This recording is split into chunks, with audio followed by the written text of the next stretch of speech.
So great chatting with my next guest. He's going to be back in action UFC Fight Night November 5th, taking on Benito Lopez. It's Mario Bautista back here on the program. Mario, how are you, sir? I'm doing good. Thanks for having me. Hey, of course. So you find out you're fighting Benito Lopez. Just how surprised were you? Because we haven't seen him in the cage for quite some time. Yeah, I was a little surprised. I just wasn't sure if like he retired or maybe some big injury.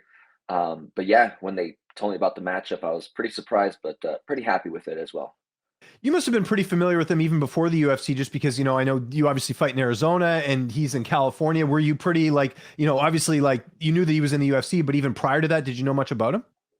Yeah, I knew about him. I think back in our amateur days. I think we were actually matched up in 2014. But then I think he ended up going pro, and we just took kind of different paths, and here we are, matched up again. Did you want to fight sooner than this, or was this the right amount of time off? Oh no, this was perfect. The three times I had pretty good equal space in between fights, so I was pretty happy with how it turned out. Yeah, and that last fight, what a win that was. Submission victory over Brian Kelleher. Could that fight have gone any better? Oh yeah, I mean it took a while for that one to sink in. To get a win over someone like Kelleher, it was pretty good for me, and yeah, I'm excited to keep the momentum going. Now, preparing for a guy like Lopez, like obviously you can only go off what you've seen on tape, but he's been off for a bit. Is it a little bit more difficult, or you just expect Hayes the best version of himself when he shows up that night? Like, how do you prepare for a guy with such a long layoff coming into this fight? Yeah, I'm just kind of going off like his past fights. I'm expecting him to be a little bit better um, than he was, but I'm not expecting him to be like a wrestler all of a sudden, or that big of a changeup. So just like a striker, tall, lanky, keeping distance, and that's pretty much it. Keeping it simple. Now, the time we're recording this is October 12th. Your buddy Sean OMalley is going to be fighting next Saturday. How much did you get to work with him, for his fight and also for yours as well? Yeah, yeah, he's a couple of weeks before me, so I jumped in there with him, helped him out with a few rounds, and then I think he took off like maybe last week. Yeah, I So got now there it's early. all Yeah. yeah, so now it's all about me. But it was great work. Sean's kind of similar body style, a little bit different, but it was just to focus on that range and distance of like that I got to close, and so it was good work for me. That's good. And what about now? Who have been some of the main training partners that you've been working with? Oh, some of our younger guys, younger pros, a little bit the 45ers, they're a little bit taller, um, just different body types. So we got Ivan Tenya, he fights for Combate, Jose Delgado, and those guys are like 5'10", 5'11", and great strikers. So definitely being challenged this camp.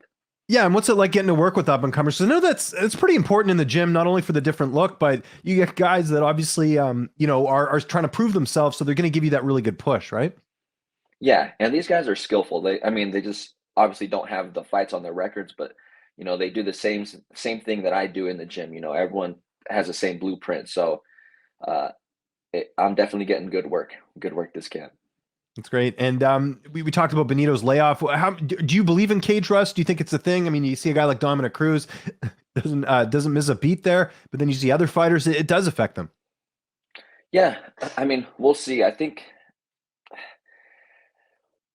he might just come out a little hot. I've had a little bit of a layoff, and once you get in that cage, it kind of feels like you have like the debut again. Those kind of like jitters. So I'm hoping that's his issue, and he kind of burns himself out in the first round, and then from there I take over. The weight cut. I know you always make weight, but how's all that going ahead of the matchup? Oh, it's going good. They gave me, I think they told me like 10 weeks out. Nice. So I was super happy with that. Lately, I've been getting like, I think Kelleher was 3.5 weeks, they told me. So I got everything dialed in, and I'm feeling pretty good.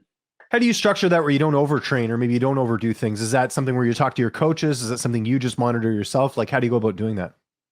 Yeah, I think this is like I think 12th pro, somewhere right there. So I've Yeah. had the chance to kind of work out the kinks throughout the camp. I've been with John Crouch for about 8 years now, so he knows me.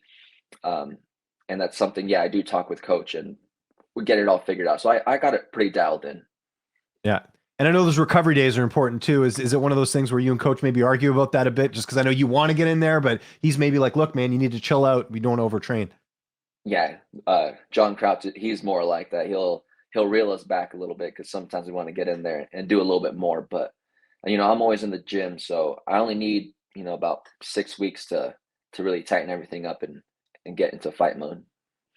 I imagine Coach Crouch will be in your corner. Who else is going to be in the cage with you that night? I was going to be John Crouch, David Michon, and Yadi Mesa, the same crew that I've been having for these past 2 fights. Awesome. Always good to have the Bulldog in the corner, right? I know everyone's been raving about him as a coach. I know it's unfortunate what's happened with his career, but it seems like coaching's been a good calling for him. Yeah, it's a way for him to stay in the game, and he has so much knowledge. He's been right at the top at the finals of the PFL, so he knows like what it takes, and you know he's been a real big help in not only in this camp, but helping me grow as a fighter as well. Yeah.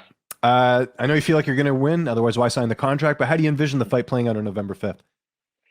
Yeah, like I said, I think he's going to come out hot first round, so I got to weather the storm, and I'm going to get a finish this fight. That's what I'm looking for. I need to have a good performance. He's only had, I think this is his 4th fight in the UFC, so I got to make a statement here and prove that I'm the better fighter and that I belong at the top. Big fight coming up next Saturday in your division. We've got Aljamain Sterling, TJ Dillashaw. Who's winning the bantamweight title? Who do you think gets it done in that fight? I'm gonna go for Aljamain, morally, because with all the allegations against TJ. So I'm gonna go for Aljamain. He's been doing good. Had a good test against Peter, so I'm looking forward to that one. Obviously, great to see you back in action on the 5th, like I mentioned. As far as your contract, how many more fights do you have left? I feel like you have a few more, don't you? This is the last fight on my 2nd contract, so hopefully after this one we negotiate some stuff and hopefully get paid a little bit better to fight. Well, and hey, the stakes are good, right? You're fighting a guy off a long layoff. You go out there, get another finish. That's going to look good when you go back to the negotiating table. You must like the stakes being that high. I know every fight's important, but still, if you go out there and get another finish, you got a lot of leveraging power, right? Oh yeah, and like I said, but I have to make a statement on this fight. It can't be like a close fight. Mhm. So I definitely have to get a finish out there. You're telling me off air, your daughter, you said, is in preschool right now. How's all that going? Because I know this time of year, the kids are busy. They're always doing stuff. How have you managed, fatherhood and being a fighter? It's been pretty crazy this year. She's getting older. She's going to be 4 at the end of October. So she's getting to that age where we can do fun stuff with her. So I'm definitely driving around everywhere, doing different things. But, it's been a blast. I love it. And, man, I can't wait for the rest of the years. Do you have her in martial arts yet? I put my kid in Jiu Jitsu earlier this year when he was 4, and he's like stuck with it. It's been really great. I want to get her in Jiu Jitsu, but I think her attention span doesn't last too long. So I don't know. We'll see. I think once she turns 4, I think that's the age for the lab. So I'm going to get her into there and see how she likes it. I hope she likes it. Yeah, I thought the same thing. My kid went in. It was a little, to begin with, it was a little bit tough, but he was with older kids because he was like, there was the age range. And I feel like because the older kids were there, he like wanted to do well because like he didn't want to look bad. And now he's like stuck with it. And I'll tell you this as well. I've been telling all the fighters this is that like it's actually translated well like into his school because like I find that he's listening a lot better because of jiu-jitsu. So I think there's a lot of positives there. Oh, yeah. Yeah. I mean, it's helped me out a bunch. So I can only imagine what it could do to a 4-year-old. And I started, I think, like at 17. So I'm excited. Like I said, I hope she likes it. And I think she likes putting on the gloves too. So maybe some kickboxing in the future. There we go. Lots of possibilities there. Hey, Mario, thanks for doing this, man. Looking forward to the fight November 5th. If there's anyone you'd like to thank, any sponsors or any social media, I'll give you the last word. Oh, I just want to thank my team, always MMA Lab, John Crouch, my teammates, and hopefully we'll get it done November 5th. Make sure to subscribe to the LowKick MMA YouTube channel for all the latest news, event previews, and interviews with some of the biggest stars in MMA.